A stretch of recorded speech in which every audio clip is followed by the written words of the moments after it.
Welcome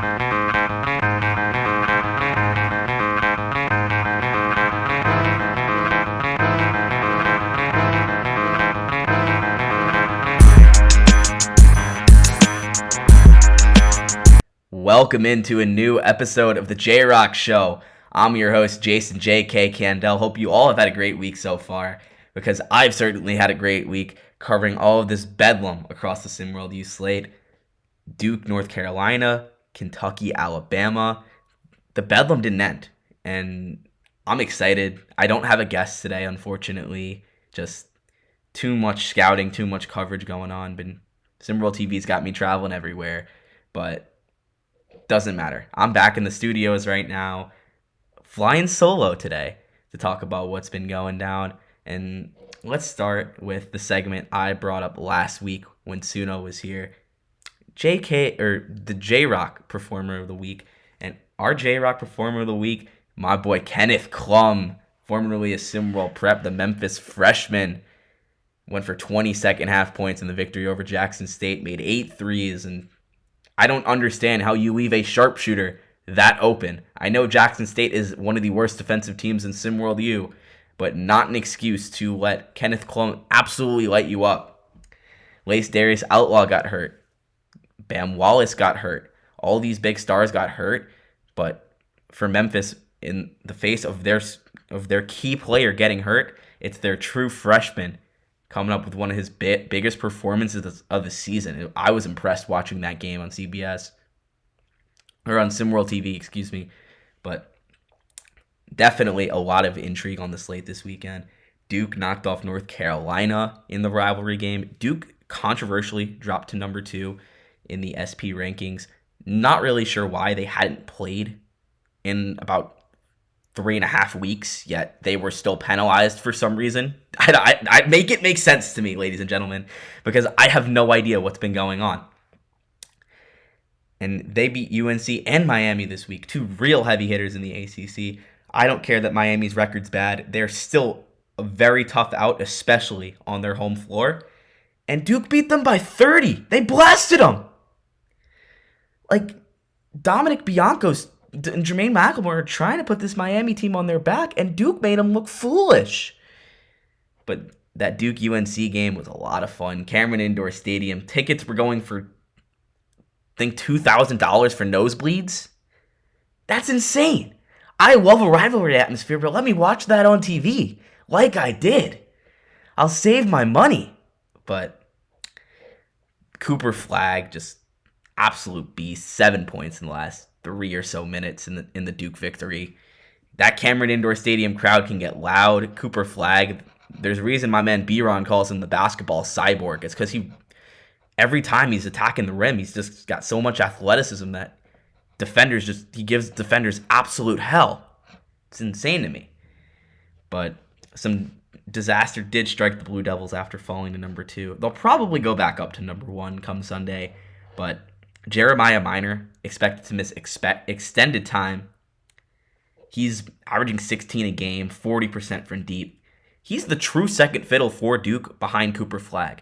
Now they're going to need Roderick Little to have a game like he did. They're going to need DeMario Duval to step up in the ways that they've expected him to. They're going to need to turn to Adilson Sampaio more. Maybe we'll see more Victorious Ilgauskas. But I expect Roderick Little to have to step up in the face of this absence for Jeremiah Minor. Same with Scoochie Nelson, because Scoochie Nelson's a nice little shooter. But losing your second best scorer when Cooper Flagg's already averaging about 24 points per game, are you just going to put this entire team on your freshman's back? That's my concern with Duke come Hoopsteria. I think they're a phenomenal team. I don't trust them, especially without Jeremiah Minor, to have the depth to beat some of these teams. I think a team like Michigan State that's just as well coached can knock them off. And that's not my Spartan bias talking. That is the belief that Duke does not have enough to win it all. They can go to the quad. I don't think they'll win. It's like Tennessee last year. All they had was Trey Burner-Turner, and Henrik Vekic has been playing disappearing act all year. Yet they still beat number 16 Mississippi State by 30. Shout out Trey Burner-Turner. I said I thought Tennessee would win that game. start responding effectively come SEC play. And they're proving to me that SEC play, that just conference play in general, is different. It's tougher to win those games. And Mississippi State off to an 0-2 start in SEC play. I think they kind of scare me. I'm not going to call them frauds per se, but I think they definitely took advantage of a very easy out-of-conference schedule, and I think we're going to see them be tested, and I think we're going to see them be humbled over the next couple of weeks, over the next couple of months, because you face a guy like Trey Turner. You even lose to Ole Miss on their home floor. Like, Mississippi State just has to get things going because they're at risk of falling out of the top 25. They're probably a Hoops area team, but they don't have a given star that really excites me, and that's been my problem with them. I like Chris Jans. I don't love Chris Jans. But shout out Tennessee for pulling off their biggest victory of the season to date. And while Duke dropped in the SP25, Kentucky rose to number 1 and instantly did not play like it. They lost to Alabama on CBS. You guys heard myself and Rico on the call for that one. It was a great time in Lexington. I love a good little environment in Rupp Arena. But Glory Tate, a lot of confusing substitutions from Mark Pope because Glory Tate was on the bench a lot. Jamison Johnson on the bench a lot. And Glory Tate did not play very well. He just was not finding a rhythm. He had made a couple shots, but was not his best showing of the season. Jamison Johnson they tried to turn to too much. Alabama's approach in that game worked incredibly. They were attacking Jamison Johnson. A lot of teams are scared to do that. Alabama went to Levin Cutler. They went to D1 Epps, and it yielded results. They won that game in Lexington, a game that not many expected them to. They fell to number 6 in the SP top 25 last week, while Kentucky rose, and both of those teams expect to see them have some movement. Alabama risked falling to 0-2 in SEC play and after that loss to Auburn, and they're proving that they're not a team to worry about, especially without Aiden Weaver. DJ Childs made some nice shots. Quincy Henderson made some nice shots.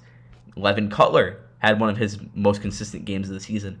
They're just a team that's very well coached. They're a Assad Drayton-like team where they know everybody kind of gets theirs. There's no star, but a lot of really, really good pieces that play together in such a cohesive manner that makes Alabama so scary. As for Kentucky, I'm worried for them. They didn't go to Trey Truss enough. They didn't go to Glory Tate enough. And I said I think he's one of the more underrated players in SimWorld U. And they just tried feeding Jamison Johnson. It just did not work. They needed to hit threes, go for the tempo. Stephen Burke should not have been one of their most effective players on the floor on Tuesday night. Just Mark Pope was severely outcoached, and I did not like what I saw from him on Tuesday night because it was frankly disgusting. Moving on, I want to talk about a team that's getting some number 1 buzz because that's the big storyline of the week is who is the best team in SimWorld U, and Villanova's looking like it. They've won 13 or 14 in a row. They've won 14 straight. They're 15-3. And as long as they have Justin Bell, a Heron Lovejoy, or really as long as they have Justin Bell, they're scary. He's a guy that's no stranger to the big stage. He led the Rocky Mountain Monsters to the Run-to-One championship last summer. And he's a guy that's just a bucket getter. He's a true freshman, doesn't play like it.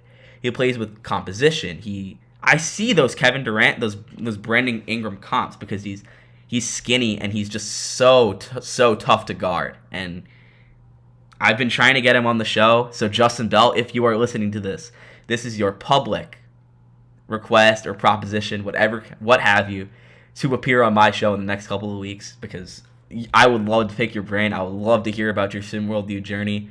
I would love to talk about just how much you've been killing it lately because it's been a lot of fun to watch. I know Cooper Flagg's getting all the buzz, but Justin Bell's been up there. Arthur Lattimore's been up there. We know. But Duke, Villanova, Texas, and Kentucky are all looking like teams that can be number 1 in the country. And that doesn't even account for Alabama. It's a tight race. And even Georgia Tech, even Virginia Tech. And you can even throw in Iowa in there as teams that are playing in that number 1, top 3, top 5 range. SimWorld U's top heavy. The bottom of the top 25 is kind of gross, but the top, we're top heavy. We've been talking about the parity all year, and these top teams just are elite. They cannibalize each other a little bit, but they're elite. But Hoopsteria is still a few months away. Kind of want to do it way too early. Who are some of my dark horse teams? Because I really like Princeton. I know these small school teams tend to disappoint come the big stage, but Bruno John Misty, man, that kid is got clutch gene. They have some good scorers. They're 14-4, and they're probably the second best team in the American. It's either them or Davidson. I think they're better than Davidson. I think it's impressive what they've done for a team that had very low expectations entering the season. Another one that really stands out to me is Minnesota. I know, like I said, not a lot of teams where it's a do-it-yourself kind of guy work. But DIY, do-it-yourself Donald Affetti, that man is a bucket. And whenever the Gophers need a bucket, they're going to turn to him, and he's pretty much automatic. So my big concern is their three-point shooting. But I think they're the most underrated team in the Big Ten. Everybody knows Michigan State's good. They've won 5 in a row. But Minnesota is better than Rutgers. Might even be better than Indiana. It might even be better than Michigan State because Donald Affetti just knows how to just rise to the occasion. He's a fun player. I really like him. But Cooper Kingy Cross in Maryland, a little hesitant on. Not a team I think will go very far just because I don't think they have what it takes. I'm not in on Butler either. However, a team I am a very big fan of is, like Alabama, where they play good cohesive basketball, is San Diego State. They've won 4 of their last 5. They're a very good basketball team. I like Jowd Platt, and I think he's another one of those guys that whenever you ask him to step up, he delivers. I think UNLV will continue to surprise people. I really like that Beauchamp Hawkins duo. Those are the teams that really stand out to me. And I like St. John's because I like Keyshawn Shipp and Che King. But they got to get things going because they're losing winnable games and Keyshawn Shipp's struggling. There's just a lot surrounding that team right now. And I believe in them. I trust them to get things going ahead of conference play. But I want to conclude this episode just talking about the coaching tree. I did an article talking about some sources within the Houston program, talking about Kelvin Sampson's job security. And then he goes out the next day and knocks off Davidson. And they're just too inconsistent. I think even with that victory, you're 6-12. You have no hopes of going anywhere this year. They're getting cannibalized in American play. They just don't have any sort of chemistry or locker room buzz. That's a lot of guys that hate one another. Kelvin Sampson has to go because he can't rally Carl Holmes to be the leader he wants Carl Holmes to be. Freddie Stonewall's the only leader on that team. Ajay Fabenle, Derek Long, Carl Holmes love to clash. That team needs to make a move because Kelvin Sampson's been on the hot seat since probably before the pandemic.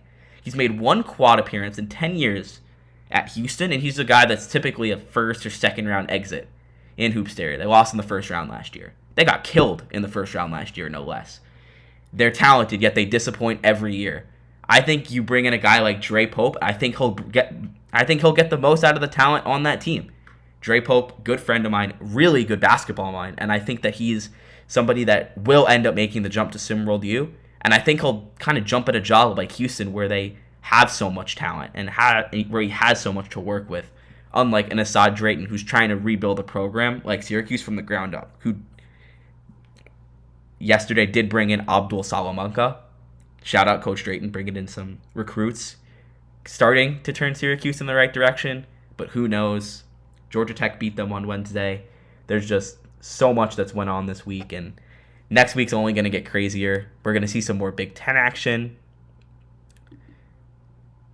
I've been loving conference play because what I always say is that anything can happen any given day in conference play, and that's been proven. We've seen a lot of upsets. We've seen Kentucky lose. We've seen Alabama lose. We've seen a lot of intrigue, and the games that really catch my fancy most next week, Iowa, Maryland.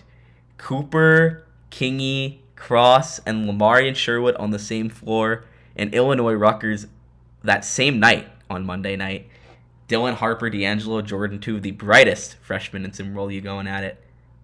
Alabama, Tennessee. Trey Turner against the Tide in Knoxville. It's going to be a very fun one. Make sure you guys are tuned into that. And UConn St. John's on Wednesday night from Queens.